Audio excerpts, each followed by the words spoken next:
Hi there, it's Isilia here from Tax World. Today I'd like to talk to you about Section 96 of the Taxes Consolidation Act 1997.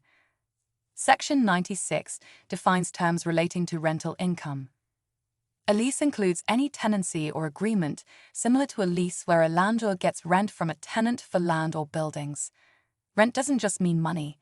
It can also be something like work done by the tenant for the landlord. There's also something called a premium, which is a sum of money paid in addition to rent. The person who has to pay tax on this includes individuals or entities like trustees handling debt settlement or personal insolvency arrangements. A residential property is defined as a building or part of a building that can be used as a home, and it includes any adjacent garden or outbuildings. If someone is entitled to collect rent from a residential property, then that property is considered a rented residential premises. There are short and long leases. A long lease is more than 50 years, and a short lease is 50 years or less. Sometimes a lease might have conditions that change its classification. For example, if there's an unusually large premium, the lease might be considered long even if the duration is short. The intention and likelihood of the lease being extended also matter. Factors affecting the length of a lease include the size of the initial premium.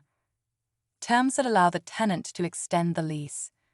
If the tenant has the right to a further lease of the same property, the first lease is considered to continue until the second lease ends.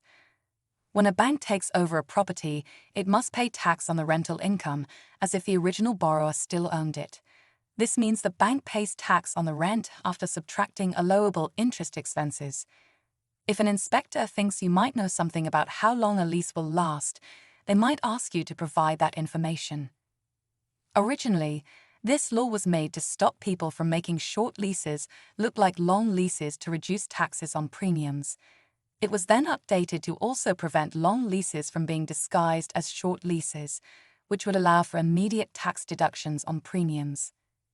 I hope you found that useful, and I'll see you in the next video.